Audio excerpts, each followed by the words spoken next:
Hi, Shapiro. Howdy. I understand that you don't believe in the rape epidemic, and you're trying to prove a point, and I totally understand that, but I believe your facts are misleading.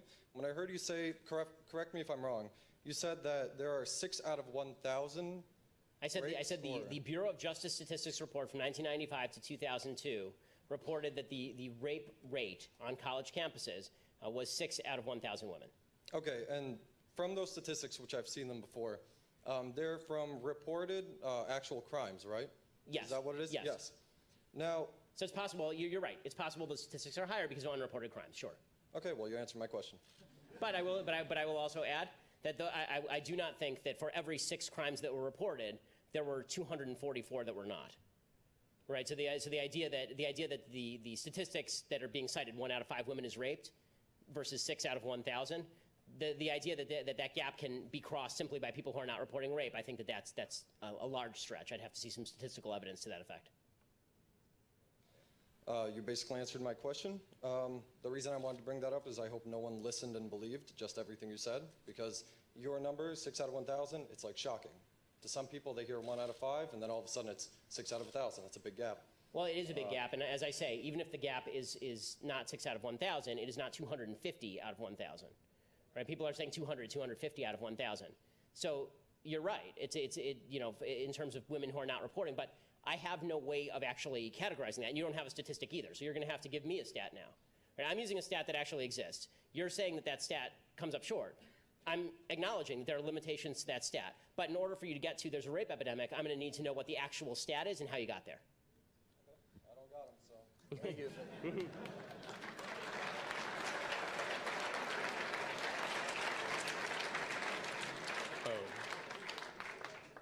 Oh, hello, Ben. Big fan. I just had one real quick question. Assuming he runs for re-election, who do you think Trump's biggest adversary is for the 2020 election? I think Biden would probably be the biggest adversary in terms of somebody who could beat him. It's simply because Biden has a lot of blue-collar credibility. For some reason, people seem to like Joe Biden. I've never been able to understand this. But I mean, that's what the polls show anyway. I think age would not be really an obstacle for Biden, considering that the combined age of Donald Trump and Joe Biden takes us back to the Pleistocene era. I think that Biden would probably be their best bet. I think they're going to make a very stupid mistake and nominate the most progressive person they can find. They'll nominate somebody like Kamala Harris or Cory Booker, because Cory Booker shouts and cries and largely makes a fool of himself in the Senate. But if they were smart, they would nominate Biden. What they would do if they were smart is they would nominate Biden, have him run with somebody like a Kamala Harris or a Cory Booker, and then say, I'm going to serve 1 term because I'm 70,000 years old.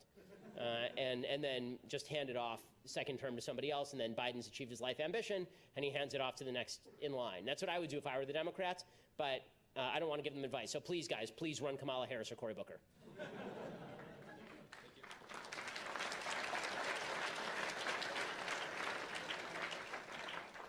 How's it going, Ben? Pretty well. Like a true liberal. Everybody's alive. We're having a good event. Like, no one's been killed. It's great. So, I don't know. I've assumed your answer to this question, so I assume you're going to oppose me. However, what should be done, if anything, about the lack of proportionality of responsiveness to the middle and lower class by Congress, whereas the working class makes up a large majority of the country but makes up less than 2% of Congress? Misrepresentation leads to the lack of responsiveness towards the majority group, regardless of where polarized politics stand. And I believe that your answer would have been, well, just vote or run. But I think there are issues that surround this in terms of favoring lobbyists and issues such as. So I'm not of the opinion that the class from which you spring determines the quality of your actual candidacy. First of all, the idea that everybody in Congress is rich is not true. There are plenty of people who are in Congress who don't earn a ton of money, and they vary across the spectrum, right? Bernie Sanders is not rich. Dave Bratt is not rich. They are completely polar opposites on politics. Dave Bratt was making like $100 grand a year as a professor in Virginia, and Bernie Sanders was making whatever you make as a legislator from a commune for the last 3 decades. So the idea that everybody has to be judged based on their level of income, I find problematic. I also think that the founders were not particularly fond of this idea. I mean, all the founders were quite wealthy, and that's not necessarily a bad thing. It means that you actually have the time to dedicate to the job that you are doing, was the idea, at least in the founding era. and that you could be sort of the statesman and not worry too much about your business. Again, I think that I would judge people much more by their viewpoint than I would by their respective wealth. And the idea that the people who are middle class and lower class in America are getting screwed is just not true. The fact is that the people in the lowest classes of America are making, just in terms of public benefits, make a significant amount of money more than people at the upper tier. People in the upper tier are keeping a lot of their own money, but they're also paying, as I said in the speech, 96% of all redistributive programs in the United States, plus the entire budget of the federal government, because we don't receive anything back, right? I'm now in the upper income earners of the United States. I'm paying a crap load in taxes. I'm getting nothing back from the government. And, you know, I suppose I should say that's fine, but I don't think that's fine. I don't think they should take my money. I don't think they should take my money in the same way I don't think they should have took my money when I was making a lot less money. So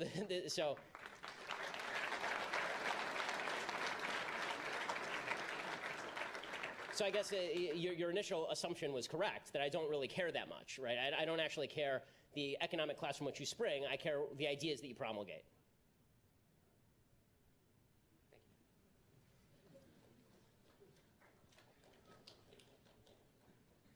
Hi. So very much not a fan, but just Well, had thank to you come for coming. anyways. Okay, it's like an Alcoholics Anonymous meeting. Yeah.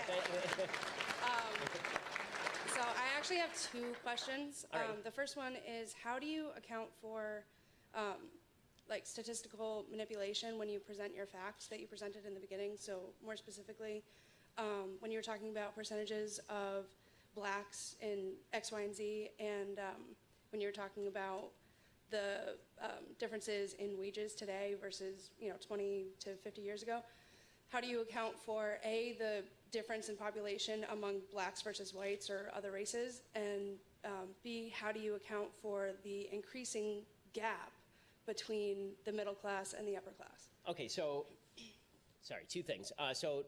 There are two questions there. On any given statistic, I would bet we'd have a more productive conversation if I could actually give you the source. You could look up the source, and then you could ask specific questions about how those numbers were arrived at, because I'm giving you the bottom line, but I'm happy to give you the footnotes. I typically don't do that because it makes the speech even longer and more boring than it already is. But I'm more than happy to argue the stats and whether they're good or not, because it might be like that other guy questioning the Bureau of Justice Statistics stats, right? There might be a flaw in the stat, and then we can argue about that. So that's a good question. The answer is we'll look at each individual stat, and we'll determine whether we think that it's reflective of reality or not based on its internal logic. As far as the idea that how do I account for the gap between the upper class and the non-upper class, as I said, number one, it's not the same people in the upper class, right? People move up and down between classes fairly regularly in the United States. There is a widening gap in terms of the people who are earning the most and the people who are earning the least, but that's because if you had to make a chart, it wouldn't look like this. It wouldn't look like the people at the top are going like that and people at the bottom are going like that. It would look like this, right? The people at the bottom are moving up slightly, and the people at the top are moving up rapidly. That's because investment income has done really well under the stock market, for example. So if you had money to put in the stock market, that's been doing really well for you over the past several years, which suggests that one of the ways that you get out of poverty is to save and then get into the stock market. Right? The point here is that when people focus on income inequality, I think that this is actually a rather large moral mistake. I think that focusing on poverty is a good thing to do. I think focusing on income inequality is not a good thing to do because there's no correlation between income inequality and relative rates of poverty. Right? There's tremendous income inequality in a lot of places on planet Earth. In fact, in all places on planet Earth. If you go to Sudan, there's going to be a rich warlord there, and then there are going to be a bunch of people living on $6 a year. Okay, that's a terrible place to live. Income inequality in the United States is also quite high, right? There are people who are Bill Gates and Jeff Bezos, and then there's the local checker at your grocery store. But if the local checker at your grocery store is getting richer, then it seems to me they have nothing particularly to complain about in how the economy is operating. They don't have a right to Jeff Bezos' money. They don't have a right to Bill Gates' money any more than Bill Gates or Jeff Bezos has a right to their money.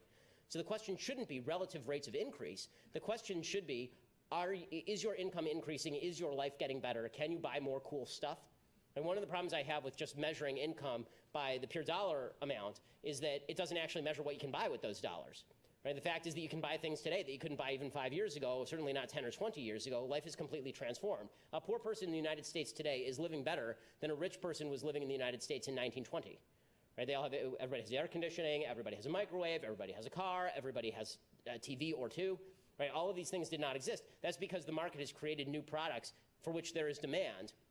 That does not mean that poverty has been completely solved, because I think it's going to be almost impossible to completely solve poverty, but it does mean that if you're complaining because people at the upper end are getting richer rather than because you're getting poorer, then you should look to whether you are operating on the basis of jealousy or whether you're operating on the basis of something that, that actually should matter. Okay. The second point was just like as a woman and somebody going into the healthcare field, I personally don't, it's on your opinion on abortion. I personally don't think that like I could have an abortion just because morally I feel like for myself it wouldn't be the right choice.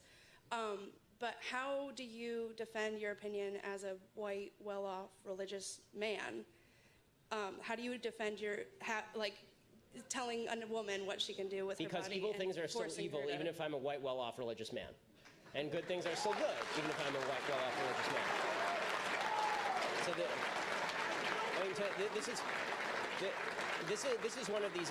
This is one of these identity politics points that I really, I don't mean to come down harshly on you, I don't, but it is a point that I really have serious moral qualms with. I think it's quite terrible.